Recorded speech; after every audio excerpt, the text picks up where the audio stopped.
भागवत जी कहते हैं कि वातनाशक, पित्तनाशक और कफनाशक ऐसी चीजें दुनिया में एक साथ मिले बहुत रेयर, बहुत रेयर। वो कहते हैं कि बहुत चीजें दुनिया में हैं, कोई वात का नाश करेगा, कोई पित्त का, कोई कफ का, लेकिन कोई ऐसी चीजें भी अपने रसोई में है जो तीनों को नाश कर सकती हैं। उनमें से नंबर 1 है आंवला। आंवला। फिर दूसरा है हरडे और तीसरा है बहेड़ा और तीनों मिला के बनता है त्रिफला। ये जो त्रिफला है ना, भागवत जी इसकी इतनी बढ़ाई करते हैं, इतनी प्रशंसा उन्होंने लिखी है कि खाली त्रिफला पर ही उनके 120 से ज्यादा सूत्र हैं। 120 से ज्यादा अकेले त्रिफला पर। त्रिफला को इसके साथ खाओ, त्रिफला को उसके साथ खाओ, त्रिफला को ऐसे खाओ, त्रिफला को 120 से ज्यादा सूत्र है अकेले त्रिफला पर। और वो ये कहते हैं कि ये जो त्रिफला है इसमें सबसे अच्छा फल आंवला, फिर बहेड़ा, फिर हरडे, ये सबसे दुनिया में अद्भुत चीज है। लेकिन इसकी मात्रा के बारे में उन्होंने जो कहा है वो ध्यान रखिए। ज्यादातर लोग त्रिफला इस्तेमाल करते हैं, करिए, बहुत अच्छा है, लेकिन मात्रा ध्यान रखिए।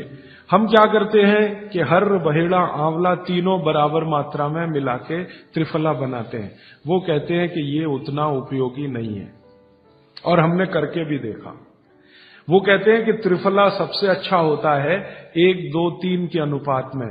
पहला है हरडे 1 अनुपात, दूसरा है बहेड़ा 2 अनुपात और तीसरा है आंवला 3 अनुपात। अब इसको मात्रा में कहूं, अगर त्रिफला बनाना है तो हरडे लेना 100 ग्राम, बहेड़ा लेना 200 ग्राम और आंवला लेना 300 ग्राम। तो ये 100, 200, 300 ग्राम की मात्रा में आप जो त्रिफला चूर्ण तैयार करेंगे, वो कहते हैं ये अद्भुत है, वात, पित्त, कफ तीनों का नाश करता है, तीनों का। अब वात, पित्त, कफ तीनों से आप अगर ग्रसित हैं तो आप त्रिफला जरूर लीजिए। कैसे लाएं? त्रिफला लेने के 2 नियम बताए उन्होंने, एक रात को और एक सवेरे। सवेरे का नियम उनका यह है कि सवेरे सवेरे अगर त्रिफला खाएं तो गुड़ के साथ, नहीं तो शहद के साथ, गुड़ या शहद। वैसे ही आप तय कर लीजिए, जैन है तो गुड़, अजैन है तो शहद। तो सवेरे का त्रिफला खाएं तो गुड़ या शहद के साथ, रात का त्रिफला खाएं तो दूध के साथ या गर्म पानी के साथ।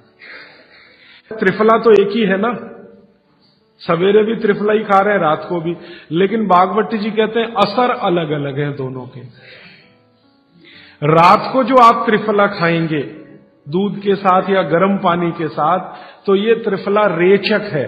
रेचक शब्द उन्होंने इस्तेमाल, रेचक माने पेट को साफ करने वाला, बड़ी आंत की सफाई करने वाला, शरीर के सब अंगों की सफाई करने वाला, झाड़ू लगाने वाला जो व्यक्ति, वो रेचक। तो कहते हैं रात को अगर त्रिफला आप ले रहे हैं दूध के साथ या गर्म पानी के साथ, तो ये रेचक है, माने ये एक ही काम सबसे ज्यादा करेगा कि आपकी कब्जियत मिटा देगा। कितनी भी पुरानी कब्जियत है मिटा देगा, 40 साल पुरानी भी मिटा देगा रात को। और जो दिन को त्रिफला खाया सवेरे गुड़ के साथ, तो वो कहते हैं ये पोषक है। एक शब्द है रेचक और एक है पोषक। पोषक माने शरीर को जो कुछ चाहिए, विटामिन सी चाहिए, विटामिन ए चाहिए, विटामिन डी चाहिए या विटामिन के चाहिए या कोई विटामिन चाहिए, या हमें माइक्रो न्यूट्रिएंट्स चाहिए शरीर को, कैल्शियम चाहिए, आयरन चाहिए वगैरह वगैरह। तो शरीर को अगर पोषकता चाहिए तो त्रिफला सवेरे खाना, और शरीर में आप मानते हैं कि हमारी कब्जियत ठीक करने के लिए तो त्रिफला रात को खाना। दोनों समय के त्रिफले में बिल्कुल अलग तरह के परिणाम आते हैं। तो जो कहें हम तो स्वस्थ हैं जी, तो सवेरे ही त्रिफला खाओ, स्वस्थ हैं तो। और जो कुछ बीमारियां हैं आपको, तो रात को खाओ। ठीक है? मात्रा ध्यान रखना, 1, 2, 3 सम मात्रा का त्रिफला बहुत रेयर केस में इस्तेमाल होता है। एक या दो ही बीमारी हैं। अभी मैंने एक जगह इस्तेमाल किया था, एक वैज्ञानिक हैं, भाभा एटॉमिक रिसर्च सेंटर में काम करते हैं, उनको एक बीमारी हुई रेडिएशन से। रेडिएशन आप जानते हैं सभी एटॉमिक सेंटर में। तो उनका पूरा शरीर सड़ गया, एकदम सड़ गया, जगह जगह घाव, जगह जगह, और उसमें से खून निकलता, मवाद निकलता। वो बेचारे इतने परेशान, इतने हैरान, कहां कहां जा जाके, अमेरिका, कनाडा, सब जगह कुछ इलाज हुआ नहीं, कोई रिलीफ मिला नहीं। कपड़ा भी नहीं पहन सकते, ऐसी स्थिति थी, हमेशा नंगे बदन रहते थे। तो ऐसे ही किसी ने मुझे उनके बारे में बताया। बंबई तो मैं अक्सर जाता रहता हूं कि राजीव भाई एक ऐसे व्यक्ति हैं। तो मैं उनको गया था मिलने और देखने, तो मैंने देखा सच में हालत बहुत खराब थी। तब मैंने उनसे कहा कि आप बहुत परेशान हैं। हाँ बहुत परेशान हूं, दवा सब काम लेके देख ली, कुछ उपयोग होता नहीं। मैंने कहा मैं होम्योपैथी दूं? उन्होंने कहा होम्योपैथी मैं नहीं लेना चाहता। तो मैं पूछा चलो आप फिर एक काम करो, त्रिफला चूर्ण खाओ बस, और कुछ मत करो। तो उन्होंने त्रिफला चूर्ण शुरू किया। ये मैंने बताया 1, 2, 3 शुरू किया। 3-4 महीने में रिजल्ट बहुत थोड़ा आया, थोड़ा आया। फिर मैंने कहा मात्रा बदल के देखते हैं। फिर उनकी सम मात्रा की मैंने, बराबर जितनी मात्रा आंवला, बराबर उतनी मात्रा बहेड़ा, बराबर उतनी हरडे। अभी स्थिति ये है कि वो बिल्कुल ठीक है। 1-1.25 साल उनको हुआ त्रिफला खाते खाते, बिल्कुल ठीक है, और पहले से ज्यादा प्रफुल्लित है, पहले से ज्यादा एनर्जेटिक है। आप जानते हैं रेडिएशन का दुनिया में इलाज नहीं है। ये उदाहरण मैंने जानबूझ के दिया, ऐसे सैकड़ों उदाहरण है मेरे पास। रेडिएशन का दुनिया में इलाज नहीं है, लेकिन त्रिफला चूर्ण के पास उसका इलाज है। अगर यही त्रिफला चूर्ण अमेरिका में हुआ होता ना, यूरोप में हुआ होता, तो अब तक इस पर पेटेंट लेकर करोड़ों डॉलर कमाए होते उन्होंने। ये हमारे यहां प्रचंड मात्रा में है, हर घर में है, हर गांव में है, इसलिए हमें इसकी कीमत नहीं मालूम। मैं आपसे फिर कह रहा हूं, आपके सोचने का नजरिया बदल दीजिए। प्रकृति ने जो चीजें प्रचंड मात्रा में हमको दी हैं, वो उतनी ही कीमती हैं। वो प्रकृति की हमारे ऊपर कृपा है, जो हमारी जरूरत के हिसाब से दी है। आंवले का इतना उत्पादन इस देश में होता है, आप जानते हैं। बहेड़ा इतना मिलता है, हरडे इतना मिलता है, और लगभग फोकट की स्थिति में मिलता है। अब पता नहीं कौन कौन लोग उसी आंवले को 200-250 रुपए किलो च्यवनप्राश बना के बेच लेते। ये जो च्यवनप्राश है ना, ये त्रिफला चूर्ण से कई गुना नीचा है। च्यवनप्राश पे जितना खर्चा कर रहे हैं, उससे बहुत कम खर्चे में आप त्रिफला खाइए, च्यवनप्राश से भी ज्यादा असर है। तो मेरी आपको आज के लिए ये आखिरी सूत्र थी कि आप अपने जीवन में वात, पित्त, कफ तीनों को सम रखना चाहते हैं, तो आंवला, हरडे, बहेड़ा, हरडे, बहेड़ा, आंवला, इन तीनों का उपयोग करना सीख लीजिए। घर में हमेशा इसको डब्बे में बना के पाउडर के रूप में रख लीजिए। अब आप कहेंगे इन तीनों को एक साथ खाएं, आप अकेला आंवला भी खा सकते हैं। आंवला तीनों दोष दूर करता है, वात, पित्त, कफ। हरडे तीनों दोष दूर करता है, वात, पित्त, कफ। और बहेड़ा तीनों दोष दूर करता है, वात, पित्त, कफ। इसलिए भागवत जी कहते हैं सर्वोत्तम फल यही है, आंवला, हरडे, बहेड़ा। दूसरे फलों से कई गुने ज्यादा ताकतवर यही फल है, आंवला, हरडे, बहेड़ा। अब आपको आखिरी एक छोटी सी बात कह दूं कि आप में से किसी को भी ये तकलीफ है कि आपके शरीर में मेद बढ़ा हुआ है। मेद माने मांस बढ़ा हुआ है। बहुत लोग परेशान है, मोटापा। मेद माने कफ बढ़ा हुआ है, सीधी सी बात। तो आप त्रिफला खाइए। कब खाना है? आपको रात को नहीं खाना है, सवेरे खाना है। जिनको भी मांस बढ़ा है शरीर पर, मेद बढ़ा है, उनको अगर छाटना है, इसको कम करना है, तो त्रिफला सवेरे खाना, आंवला सवेरे खाना। आप त्रिफला नहीं खा सकते तो आंवला ही खा लीजिए। 4 आंवले, 3 आंवले रोज खा लीजिए। आंवले को मुरब्बा बना के खा लीजिए, मुरब्बा को और आंवले का अचार बना के खा लीजिए, आंवले की चटनी बना के खा लीजिए। जैसे भी है आंवला खा लीजिए। 3 से 4 आंवला जितना होता है, ये पेट में जाते रहे तो साल भर में आप देखोगे आप पहले से ज्यादा स्लिम और ट्रिम हो जाएंगे। और आंवले के बारे में आज के जो वैज्ञानिक कह रहे हैं, आज के, वो कहते हैं कि दुनिया का सबसे अच्छा एंटीऑक्सीडेंटल फल कोई है तो वो यही है। एंटीऑक्सीडेंट माने जो ऑक्सीडेशन की क्रिया को कम करे, और शरीर में हमेशा ऑक्सीडेशन चलता है। ऑक्सीडेशन में उम्र कम होती है, शरीर के हर अंग का क्षय होता है। तो अगर उम्र बढ़ानी है और अंगों का क्षय बचाना है तो आंवले से अच्छी कोई चीज नहीं। दैनिक जीवन में, भोजन में इसको जरूर धारण करिए। भागवत जी कहते हैं कि जब त्रिफला खाएं, आंवले के बारे में तो वो कुछ नहीं कहते, वो कहते हैं साल भर खाओ, 2 साल खाओ, रोज खाओ, कोई दिक्कत नहीं। त्रिफला खाएं तो 3 महीने लगातार खाने के बाद थोड़े दिन छोड़ देना।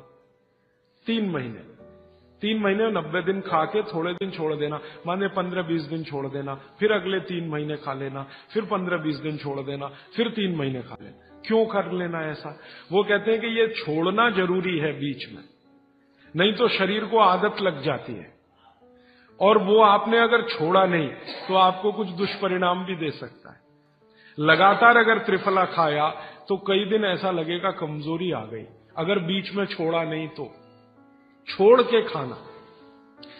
अब किसी व्यक्ति के लिए ये छोड़ने का समय है वो 3 महीने से थोड़ा पहले भी हो सकता है, ज्यादा भी हो सकता है, इसलिए मैंने बीच का बताया। 3-3 महीने करके छोड़ छोड़ के खाना। अब आज के लिए सूत्र इतना ही, आगे प्रश्न। जी, मात्रा कितनी? मात्रा में बता देता हूं। जिनको वजन कम करना है, वजन कम करने के लिए त्रिफला या आंवले का उपयोग करना है तो आंवला 3 से 4 और त्रिफला हमेशा बड़ा टी स्पून, एक तो छोटी चम्मच होती है, एक थोड़ी बड़ी चम्मच, तो 1 चम्मच। हाँ, गुड़ के साथ सुबह, नहीं तो शहद के साथ। और जिनको रेचक के रूप में उपयोग करना, पेट साफ करने के लिए, आंतों की सफाई करने के लिए, वो रात को खाएं। रात को भी आंवला लगभग 1 चम्मच, लेकिन छोटी चम्मच। कैसे खाना है? गुड़ के साथ कैसे मिलाएं?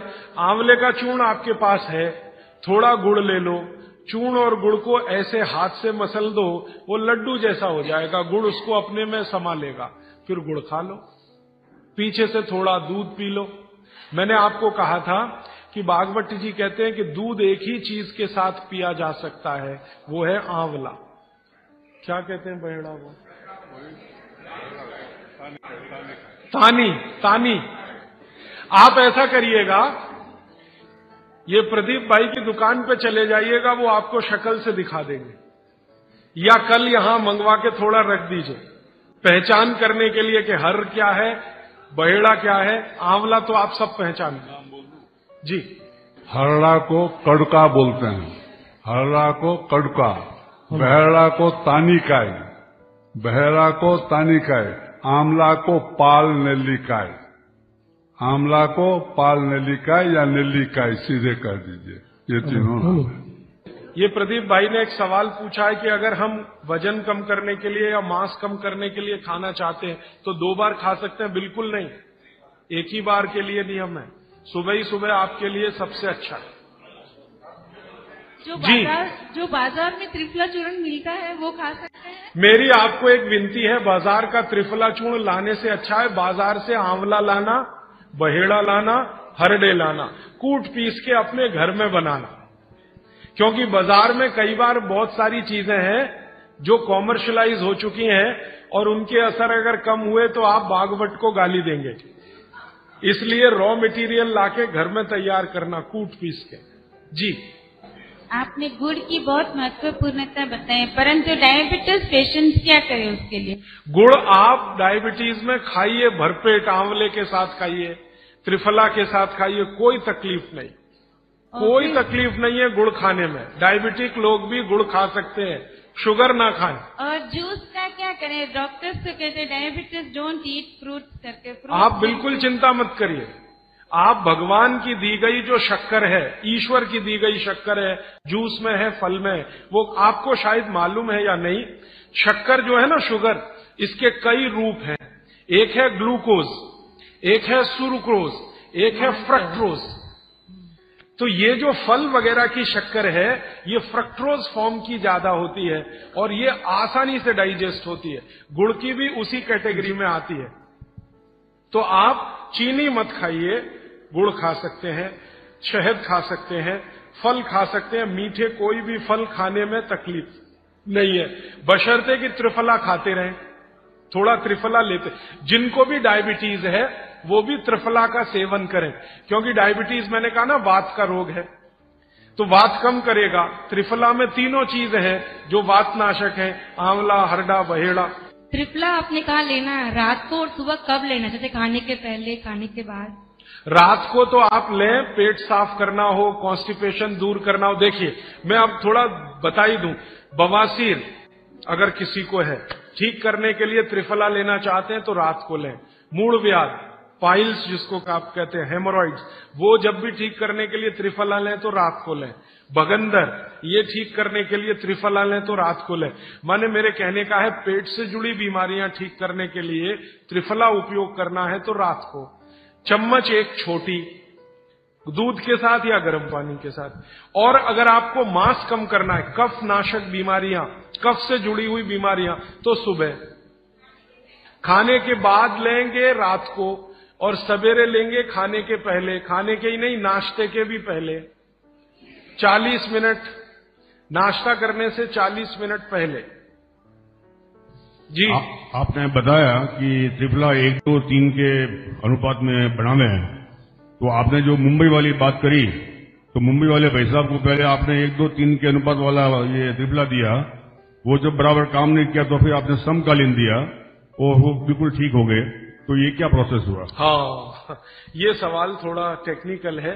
इसमें हुआ क्या कि जब आंवले में हरड़ा, बहेड़ा और आंवले को 1, 2, 3 के अनुपात में हम रखते हैं तो आंवला ज्यादा है। आप निश्चित रूप से देखें, 3 मात्रा है, आंवला ज्यादा है।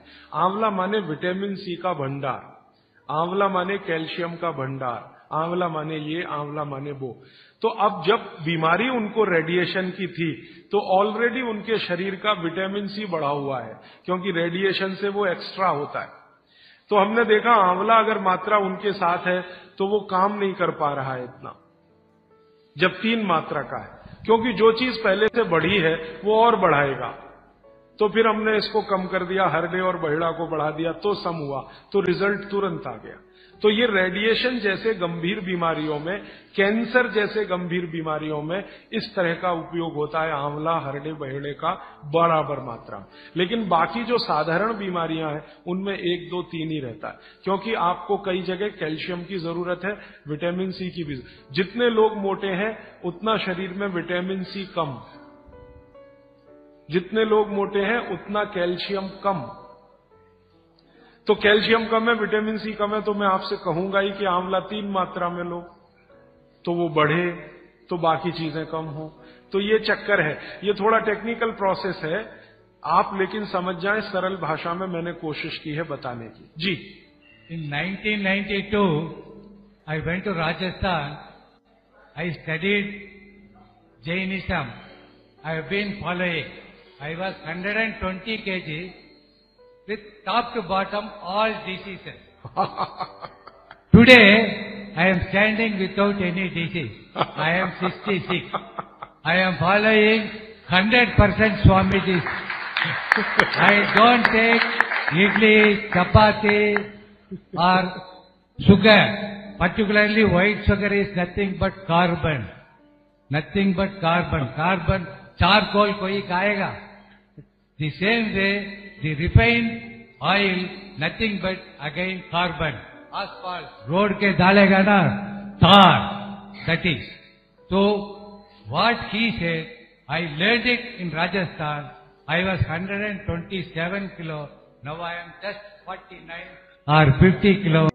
Without any disease, from top to bottom, including lung cancer and mouth cancer, I cured without any medicine, only by food, the Swamiji's food. I have to thank Jainism. But one sorry state, kindly all Jains follow, not attending here, follow it. Don't listen and forget it. All these things have to go into your heart and eat healthy, live healthy. Thank you. मेरे पास एक कागज में लिखा हुआ प्रश्न आया है, छोले की दाल और दही साथ में खा सकते हैं? आप ये देखो, छोला द्विदल है क्या? है तो नहीं। और खाना है तो तरीका मैंने बताया, दही गर्म करके बघार लगा के। तो जो भी चीज द्विदल है उसके साथ दही खाएं तो बघार लगा के, तब उसकी तासीर गर्म होती है, तभी खाएं। धन्यवाद।